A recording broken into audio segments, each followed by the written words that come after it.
Hello people who cannot sit at home, thank you so much for watching me. Today's a pretty miserable early May day. We're just getting our flowers and I did my research and I found a number of things that you can do indoor as well as one thing to do outdoor in Oshawa. And by the looks of it, all of these things look amazing. So join me exploring Oshawa. Let's go.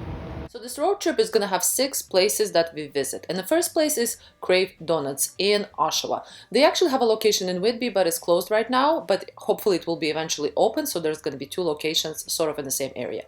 Gorgeous place. Donut is about slightly under $5. You need to try this. Probably the best donuts I've ever had. Okay, so the first one over here is the pecan butter tart donut. Insane amount of filling. I love when the donuts have a lot of filling, so over here I'm showing you. The cruller that they had raspberry on top of it. It was amazing, very nice and soft. Highly recommend their crullers. The third donut that we tried was the tiramisu. It actually had Kahlua in it, just for flavoring. It's amazing. And the last donut that we tried was the brownie. That one was so-so for me because I like filling and didn't have a filling. Regardless, Crave Donuts are absolutely amazing. You need to check it out when you're in Oshawa. Now, for the second stop, we headed for Parkwood Estate. And I'm going to link down below how Parkwood Estate looks in the summer. It's absolutely gorgeous. I wanted to see how it looks off-season, and here it is. So there is a section, some sections are closed, but majority is still open. It's free to enter. The grounds are free to enter. Parking is free. First, you kind of go, this is near the parking, and there's a huge area with a lot of tulips, beautiful flowers. Over here, I'm trying to see what's under the flower. It was raining. Right now it's about a week worth of rain. This is beginning of May, but beautiful droplets and tons of tulips. I actually highly recommend Parkwood Estate if you would like to take some photos with beautiful kind of spring photos with tulips. Parkwood Estate also has some amazing tours that are inside. Just make sure to pre-book it in advance because it's been already 2 times that I tried to book it like a day before and they're always sold out. The main pool area is still gorgeous. There is no water because it's not yet warm season and it's a little dirty, of course, after the winter, but it still has this like unique beauty. The estate is gorgeous in itself and clearly beautiful even in when the weather is not as great. But definitely highly recommend checking this place out when it's summertime. They even have afternoon tea over there and they have like a little cafe. Gorgeous, gorgeous place, but you can also do like a picnic over here on the grounds completely free. The property is over 100 years old and it used to belong to Robert McLaughlin. He was involved in Canadian automotive industry, specifically General Motors of Canada. The Parkwood Estate also has a really lovely carriage house, which is their gift shop. Very nice, lots of items, lots of really adorable local items, and there's also a bathroom in that same area. And this is actually in the bathroom. It was pretty hilarious because they have this advertisement of the McLaughlin carriage, which as I understand was his business. And over there you see the car busted up, but the carriages are working. Really funny way of advertising. So for the third stop, we're heading for the Canadian Automotive Museum, which is very close by. I think it's about 10 minutes away. And you don't need to pre-book, you just show up. It is only, it is however closed on Sunday, just watch out for that. The entry was about, I think it was $15. Very cool museum, highly recommend. So right away, there's like a cool car, vintage car right on the ceiling. And over here, it's like a lot of elements of the cars that you can also play around with because they turn on. There's a button and it turns on. This is the first floor. The first floor is international cars. They have a cool collection of different cars. At first, just take it in, kind of walk around, see what kind of things they have. And then you start noticing that there are so many just very interesting facts at the little kind of signage at the bottom. Like, for example, over here, I think you all can recognize this is DeLorean. This is from the Back to the Future. I mean, this is not exactly that, but it's from the same kind that was in the movie. I've never seen it in other than, of course, Back to the Future, so it was really cool to check it out. And right next to it, we have Bentley from 1926. It's interesting to me that the logo is still pretty much kind of similar. So all through time, almost 100 years old later, it's still the similar kind of logo. And of course, you can read more about it. So over here is Pablo Picasso. He's standing right next to his Hispano Suiza from 1928. And the similar car is over there. That's basically, yeah, a car that Pablo Picasso had, which was so cool to check out. This car is also gorgeous. That's Rolls-Royce. And over here is the photo from the movie Phantom 3, and it's Sean Connery over there. As my previous car was Ford, it was really cool to see one of the earlier Fords, and this is what I would have had if I lived just a little bit earlier. This is 1909 Ford Model T, and over here is people having picnic right in front of it. And over here was really cool. So in the meter you can put 5 cents, 10 cents, 25 cents, and it gives you these cool sounds.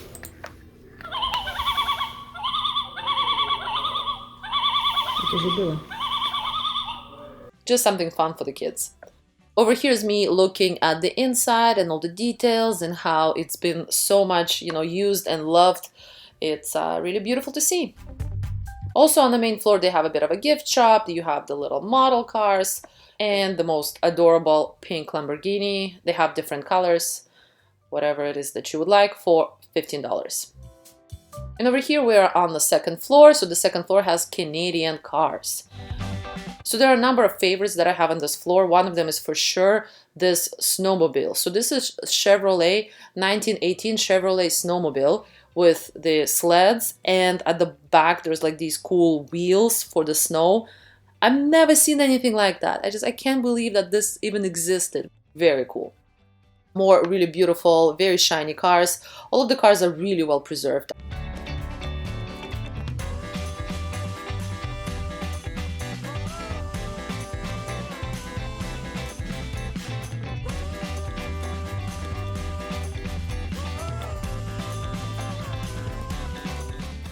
And here's by far my favorite car of the Canadian Automotive Museum. This is Amphi car from 1965, model 770.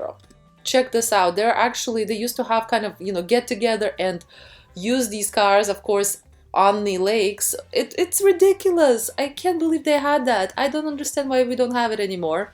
Well, I actually do understand. So it seems that before in the 60s, this was a huge boom. By the way, look at the quality and the condition of this car. It's just so well preserved. It looks like it almost was never used.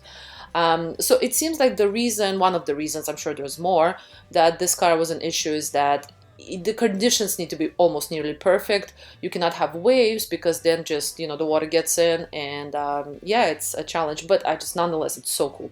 Over here, I'm showing you how they had a cool little roof on top of the windshield so that to protect from the rain. And over here they had really cool sitting.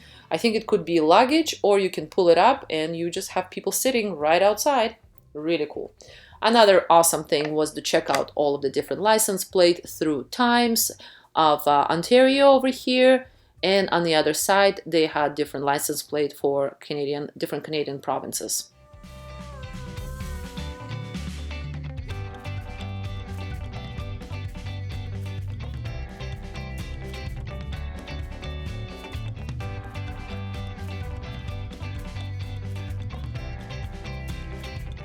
So this, I think, is our fourth stop. We are heading to Robert McLaughlin Gallery. This was a really cool gallery to check out. Also highly recommend.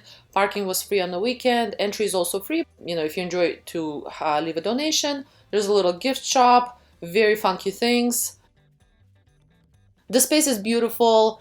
Very kind of impressive. Only one floor right now is open. I don't know if that's a usual thing, but I think they usually have something on the bottom, but right now it is closed. But to be honest, it was enough. It was a good amount of stuff that we saw on the main floor that this is definitely worth a visit. Beautiful artwork to go through. Very different kinds and just different types of artwork. And then they have a whole section dedicated to quilting. It is called Piecework, and over here we are just exploring it. Right away you get this insanely gorgeous, I don't know what to call it, robe out of quilts, out of patchwork, and it just has something royal about it, yet, I don't know, it's just a mix of things. Loved it. Loved this turtle in the many different pieces, and another quilt out of many pieces. This is literally artwork to me. It's like how much time, how much detail, and just beautiful. Here's the name of the artist. One of the pieces, it's you actually allowed to pick up, and this kind of coat, patch quilt coat, has a lot of sand in it, so it's extremely heavy, and you can take it, put it on yourself. So over here is me trying it. More beautiful artwork. I specifically love this artwork out of whale bone, so it's a little sculpture. Just look at the texture of the bone. Very interesting. Never seen anything like that. And that was it for the gallery, but we definitely enjoyed it. So over here we are heading to a greenhouse. It is called Witzke's Greenhouse Limited. Very nice greenhouse, lots of plants. We definitely came out with, I think I got like 4 plants. My mom got probably also 4, if not more. They have a lot of bigger plants, so if you're looking for like a bigger size planters, they have tons of that. I would highly recommend them for that. They have some cool hibiscus. Smaller plants, like smaller sizes, they have less of, but that maybe is because it's beginning of the season.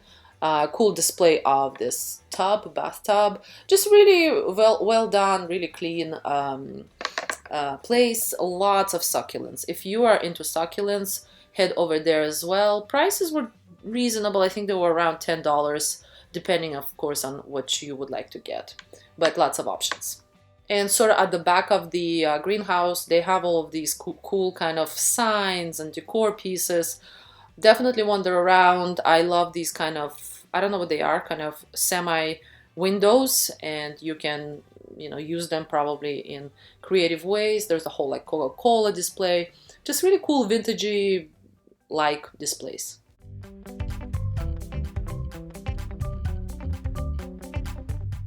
So this was the time that we were needing to head back because it was already evening. We went to Pingle's farm because this was the closest farm that had things in terms of food.